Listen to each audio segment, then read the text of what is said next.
হাই বন্ধু বান্ধৱীসকল আজি কেইটামান অতিকৈ গুৰুত্বপূৰ্ণ প্ৰশ্ন উত্তৰ লৈছো আপোনালোকৰ মাজত স্কিপ নকৰাকৈ ভিডিঅটো চাব আপোনালোকৰ পৰীক্ষাখনে সহায় হ'ব আৰু আজিৰ কোৱেশ্চন কেটা পৰীক্ষাৰ মাজত ইয়াৰে মাজত দুটা পাব আপোনালোকে সো ভিডিঅটো সম্পূৰ্ণকৈ চাব আৰু এনেকুৱা কোৱেশ্চন পৰীক্ষাত দিয়া দেখা যায় ইয়াৰ মাজতে পাব আপোনালোকে দুটা সো ভিডিঅটো স্কিপ নকৰাকৈ সম্পূৰ্ণকৈ চাব আপোনালোকৰ পৰীক্ষাখনে খুবেই সহায় হ'ব আৰু আপোনালোকে যদি প্ৰথম চাই আছে ভিডিঅটো তেতিয়া হলে পেজটো ফলো কৰি লব আৰু ভিডিঅটা শেয়াৰ কৰি দিব সো আহক কি কোৱেশ্চন আছে আমি আলোচনা কৰো অসমৰ ৰাজ্যিক ভাষা কি আছিল অসমৰ ৰাজ্যিক ভাষা হল অসমীয়া কোৱেশ্চন নম্বৰ 2 আছে অসমীয়া ভাষা সাহিত্যৰ জনক কোন আছিল অসমীয়া ভাষা সাহিত্যৰ জনক আছিল শ্ৰীমন্ত শংকৰদেৱে আছিল অসমীয়া ভাষা সাহিত্যৰ জনক মনত ৰাখিব কোৱেশ্চন নম্বৰ 3 আছে অসমীয়া নাট্য সাহিত্যৰ জনক বুলি কাক কোৱা হয় অসমীয়া নাট্য সাহিত্যৰ জনক বুলি কাক কোৱা হয় উত্তৰ শ্ৰীমন্ত শংকৰদেৱক অসমীয়া নাট্য সাহিত্যৰ জনক বুলি কোৱা হয় কোৱেশ্চন নম্বৰ 4 আছে শ্ৰীমন্ত শংকৰদেৱৰ প্ৰথম সাহিত্য কি আছিল শ্ৰীমন্ত শংকৰদেৱৰ প্ৰথম সাহিত্য কি আছিল উত্তৰ হৰিচন্দ্ৰ উপাখ্যান আছিল মনত ৰাখিব হৰিচন্দ্ৰ উপাখ্যান আছিল কোৱেশ্চন নম্বৰ 5 শ্ৰীমন্ত শংকৰদেৱৰ প্ৰথম নাটকখনৰ নাম কি আছিল শ্ৰীমন্ত শংকৰদেৱৰ প্ৰথম নাটকখনৰ নাম আছিল সিংহ যাত্ৰা মনত ৰাখিব সিংহ যাত্ৰা আছিল কোৱেশ্চন নম্বৰ 6 শ্ৰীমন্ত শংকৰদেৱৰ কীৰ্তিস্তম্ভ কি আছিল শ্ৰীমন্ত শংকৰদেৱৰ কীৰ্তিস্তম্ভ কি আছিল উত্তৰ কীৰ্তন ঘোষা আছিল মনত ৰাখিব কীৰ্তন ঘোষা আছিল কোৱেশ্চন নম্বৰ 7 মহাপুৰুষ মাধৱদেৱৰ সৰ্বশ্ৰেষ্ঠ সাহিত্য কৃতিৰ নাম কি আছিল মহাপুৰুষ মাধৱদেৱৰ সৰ্বশ্ৰেষ্ঠ সাহিত্য কৃতিৰ নাম কি আছিল উত্তৰ নাম ঘোষা আছিল মনত ৰাখিব নাম ঘোষা আছিল কোৱেশ্চন নম্বৰ 8 অসমীয়া প্ৰথম কবিতা পুথিখনৰ নাম কি অসমীয়া প্ৰথম কবিতা পুথিখনৰ নাম কি আছিল উত্তৰ প্ৰহ্লাদ চৰিত আছিল অসমীয়া প্ৰথম কবিতা পুথি মনত ৰাখিব এটা শেয়াৰ কৰি দিব ভিডিঅটো আৰু পেজটো যদি ফলো কৰা নাই ফলো কৰি লব কোৱেশ্চন নম্বৰ 9 অসমীয়া গদ্য সাহিত্যৰ জনক কোন আছিল অসমীয়া গদ্য সাহিত্যৰ জনক কোন আছিল উত্তৰ ভট্টদেৱ আছিল মনত ৰাখিব ভট্টদেৱ আছিল কোৱেশ্চন নম্বৰ 10 অসমীয়া ব্যাস বুলি কাক কোৱা হয় অসমীয়া ব্যাস বুলি কাক কোৱা হয় উত্তৰ ৰাম সৰস্বতীক অসমীয়া ব্যাস বুলি কোৱা হয় মনত ৰাখিব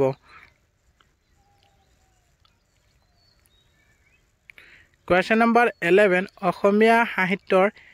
ব্যাকৰণ বুলি কাক কোৱা হয় মনত ৰাখিব অসমীয়া সাহিত্যৰ ব্যাকৰণ বুলি কাক কোৱা হয় উত্তৰ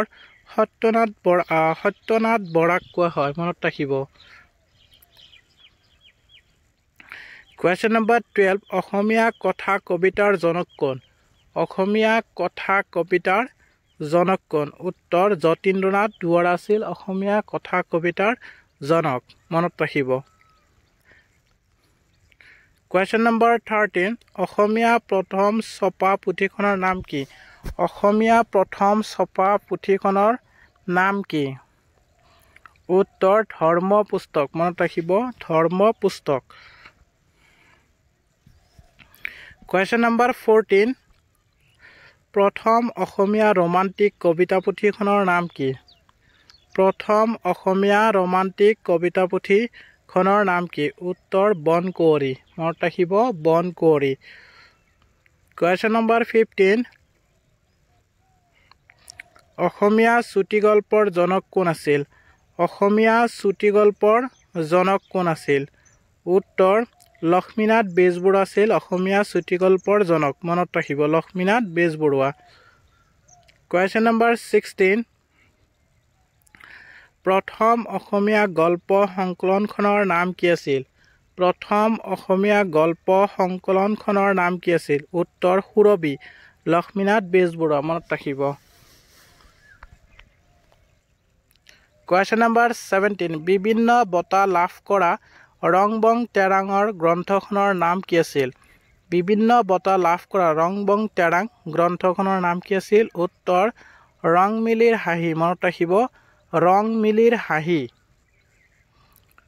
Question number 18 কীৰ্তন ঘোষা সৰ্বপ্ৰথমে ছপা কৰা ব্যক্তিজন কোন আছিল মনত ৰাখিব আহিব পাৰে এই কোৱেশ্চনটো বহুত ইম্পৰ্টেন্ট হয় মনত ৰাখিব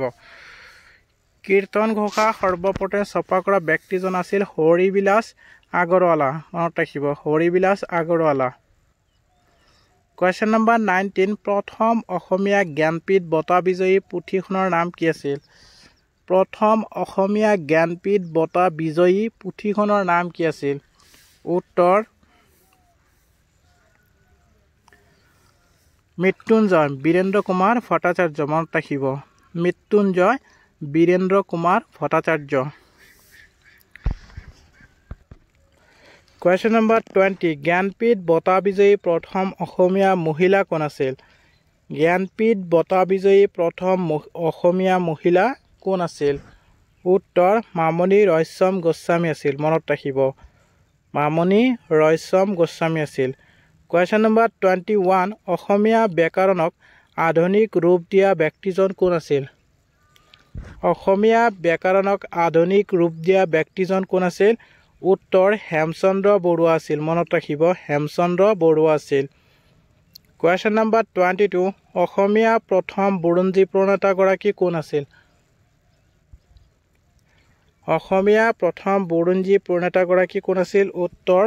দেবেন্দ্ৰনাথ বেজবৰুৱা আছিল মনত ৰাখিব দেবেন্দ্ৰনাথ বেজবৰুৱা আছিল Question number 23 সংস্কৃতৰ পৰা অনুদিত প্ৰথম নাটকখনৰ নাম কি আছিল সংস্কৃতৰ পৰা অনুদিত প্ৰথম নাটকখনৰ নাম কি আছিল উত্তৰ শকুন্তলা আছিল মনত ৰাখিব শকুন্তলা আছিল এটা শেয়াৰ কৰি দিব ভিডিওটো আৰু পেজটো যদি ফলো কৰা নাই ফলো কৰি ল'ব Question number 24 প্ৰথম অসমীয়া অনাতাঁৰ নাটকখনৰ নাম কি আছিল উত্তৰ বিন বৰাগী আছিল প্ৰথম অসমীয়া অনাতাঁৰ নাট মনত ৰাখিব Question number 25 অসমীয়া সাহিত্যৰ উপন্যাস সম্ৰাট কোন আছিল অসমীয়া সাহিত্যৰ উপন্যাস সম্ৰাট কোন আছিল উত্তৰ ৰজনীকান্ত বৰদলৈ আছিল অসমীয়া সাহিত্যৰ উপন্যাস সম্ৰাট মনত ৰাখিব Question number 26 আধুনিক যুগৰ প্ৰথম উপন্যাসখনৰ নাম কি আছিল আধুনিক যুগৰ প্ৰথম উপন্যাসখনৰ নাম কি আছিল উত্তৰ ভানুমতী পদ্মনাথ গোহাঁই বৰুৱা 1809 মনত ৰাখিব Question number 27 চামেলি মেম সাহাবৰ লিখক কোন আছিল চামেলি মেম সাহাবৰ লিখক কোন আছিল উত্তৰ নীৰজ চৌধুৰী আছিল চামেলি মেম সাহাবৰ লিখক মনত ৰাখিব Question number 28 অসমীয়া লৰাৰ মিত্ৰৰ লেখকৰ নাম কি আছিল অসমীয়া লৰাৰ মিত্ৰৰ লেখকৰ নাম কি আছিল উত্তৰ আনন্দৰাম ঢেকিয়াল ফুকন 1849 মনত ৰাখিব Question number 29 চিৰাজ নাটকখনৰ নাট্যকাৰ কোন আছিল চিৰাজ নাটকখনৰ নাট্যকাৰ কোন আছিল উত্তৰ ফণী শৰ্মা আছিল চিৰাজ নাটকখনৰ নাট্যকাৰ ফণী শৰ্মা মনত ৰাখিব Question number 30 অসমীয়া প্ৰথম ভ্ৰমণ কাহিনী কি আছিল অসমীয়া প্ৰথম ভ্ৰমণ কাহিনী কি আছিল উত্তৰ বিলাতৰ চিঠি জ্ঞানদাভিৰাম বৰুৱা মনত ৰাখিব বিলাতৰ চিঠি জ্ঞানদাভিৰাম বৰুৱা Question number 31 পবিত্ৰ অসম গ্ৰন্থখনৰ লিখক কোন আছিল পবিত্ৰ অসম গ্ৰন্থখনৰ লিখক আছিল ডক্টৰ মহেশ্বৰ নেওগ আছিল মনত ৰাখিব ডক্টৰ মহেশ্বৰ নেওগ আছিল Question number 32 অসম সাহিত্য সভাৰ প্ৰথম সভাপতি কোন আছিল অসম সাহিত্য সভাৰ প্ৰথম সভাপতি আছিল পদ্মনাথ গোহাঁই বৰুৱা 1917 মনত ৰাখিব এবাৰ কোৱেশ্চন মই আগতে আলোচনা কৰিছো তথাপিও মানে আনিছো আপোনালোকৰ মাজত কাৰণ আপোনালোকৰ আৰু একবাৰ ৰিভাইজৰ নিচিনা হৈ যাওক কোৱেশ্চনবোৰ মনত থাকিব এই কাৰণে আনিছো আৰু Question number 33 সাহিত্য অকাডেমি পুৰস্কাৰ বিজয়ী প্ৰথম গল্প সংকলন কি আছিল উত্তৰ গোলাম মনত ৰাখিব সৌৰভ কুমাৰ চলিহাৰ আছিল গোলাম Question number 34 সাহিত্য অকাডেমি পুৰস্কাৰ প্ৰাপ্ত হীৰেন ভট্টাচাৰ্যৰ কবিতা পুথিখনৰ নাম কি আছিল সাহিত্য অকাডেমি পুৰস্কাৰ প্ৰাপ্ত হীৰেন ভট্টাচাৰ্যৰ কবিতা পুথিখনৰ নাম কি আছিল উত্তৰ শৈশৰ পথাৰ মানুহ মনত ৰাখিব শৈশৰ পথাৰ মানুহ 1992 Question number 35 মহাভাৰতৰ অসমীয়া ভাঙনি কোনে কৰিছিল মহাভাৰতৰ অসমীয়া ভাঙনি কোনে কৰিছিল মহাভাৰতৰ অসমীয়া ভাঙনি উত্তৰ ৰাম সৰস্বতীয়ে কৰিছিল মনত ৰাখিব ৰাম সৰস্বতীয়ে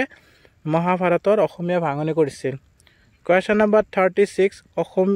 অসম সাহিত্য সভাৰ প্ৰথম সম্পাদক কোন আছিল অসম সাহিত্য সভাৰ প্ৰথম সম্পাদক সুধিছে মনত ৰাখিব উত্তৰ শৰৎচন্দ্ৰ গোস্বামী আছিল অসম সাহিত্য সভাৰ প্ৰথম সম্পাদক Question number 37 প্ৰথম মহিলা আলোচনীখনৰ নাম কি আছিল মহিলা আলোচনী আপোনালোকে মনত ৰাখিব প্ৰথম মহিলা আলোচনী আছিল ঘৰ জেউতি মনত ৰাখিব ঘৰ জেউতি আছিল Question number 38 প্ৰথম মাহেকীয়া আলোচনীখনৰ নাম কি আছিল মাহেকীয়া আলোচনী মনত ৰাখিব প্ৰথম মাহেকীয়া আলোচনীখনৰ নাম কি আছিল উত্তৰ অৰুণোদয় আছিল মনত ৰাখিব Arunodoi Question number 39 doctor Bhupen হাজৰিকাদেৱে সম্পাদনা কৰা ইংৰাজী কাকতখনৰ নাম কি আছিল ডক্টৰ ভূপেন হাজৰিকাদেৱে সম্পাদনা কৰা ইংৰাজী কাকতখনৰ নাম কি আছিল উত্তৰ নিউ ইণ্ডিয়া আছিল মনত ৰাখিব নিউ ইণ্ডিয়া আহিব পাৰে বহুত ইম্পৰ্টেন্ট হয় কোৱেশ্চনটো মনত ৰাখিব Question number 40 আপোনালোকে কমেন্ট কৰি জনাব আৰু আজি এই 40 কোৱেশ্চন আলোচনা কৰিলো ভিডিওটো চাই কেনেকুৱা লাগিল জনাব যদি ভাল লাগে নিশ্চয় পেজটো ফলো কৰি লব আৰু এটা শেয়াৰ কৰি দিব কি আছিল 40 নম্বৰ কোৱেশ্চন অসমৰ প্ৰথম চাহ খেতিয়কৰ নাম কি আছিল আপোনালোকে কমেন্ট কৰি জনাব সো ভিডিওটো চোৱাৰ কাৰণে বহুত ধন্যবাদ থাকিল আপোনালোক সকলোকে